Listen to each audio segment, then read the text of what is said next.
Commonwealth versus Dominique Nathaniel Sanford, indictment 2010 CR 735. Mr. Sanford, having entered a plea of guilty to count 1 of robbery in the first degree, the recommendation of 12 years. Count 2 is amended to robbery in the second degree with a recommendation of 8 years. Filed is asking the court not to sentence Mr.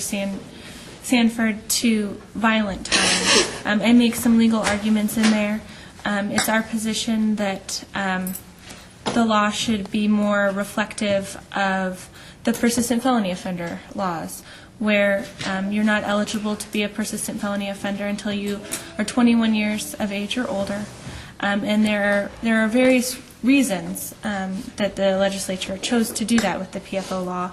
And it has to do with maturity and ability to be rehabilitated and the severity of enhanced and harsh punishments.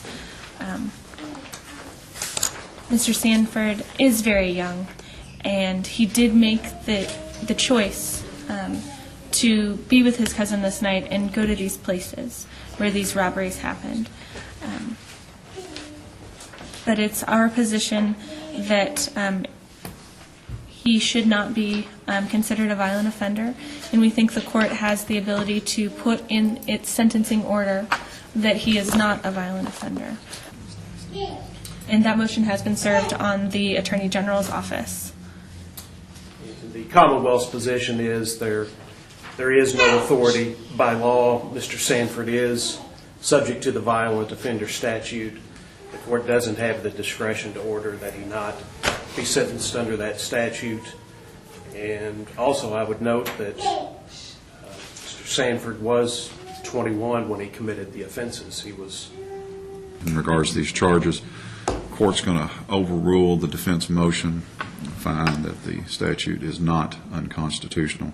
Taking into consideration the nature and severity of the crimes, the court's find it does not rise to the level of cruel and unusual punishments, so the court will overrule the defense motion to declare 439.3401 unconstitutional. Anything you wish to say on behalf of your client? Yes, Your Honor. Mr. Sanford decided to take responsibility and plead guilty to 1 count of robbery in the first degree and 1 count of robbery in the second degree. Mr. Sanford wants the court to know that despite what witnesses might think that they saw, the police only recovered 1 gun. And Mr. Sanford tells the court he did not have a gun that night. He admits to taking a lot of drugs that night and not remembering clearly everything that happened. And he went along with his cousin, and he shouldn't have. Nobody was seriously injured. He apologizes for being involved in that. He wishes he could go back and change it. 12 years is a long time, and he won't be eligible for parole until he's served about 10 years and 2 months or something like that. And it's a long time for somebody who's 21, almost 22, who has 2 children. Yes, sir. I'm really just asking for a chance. I know the activities that went on that night I was involved with. It was unacceptable. I just feel like I still deserve a chance. A total of 20 years is a significant sentence, but based on the offense conduct, it's appropriate. And the probation conditionally discharge or probation alternative sentencing plan would unduly depreciate the seriousness of the offense based upon the defendant's prior criminal record, the violent nature of the crime, the dangerous nature of the crimes, and the deliberate nature of the crimes.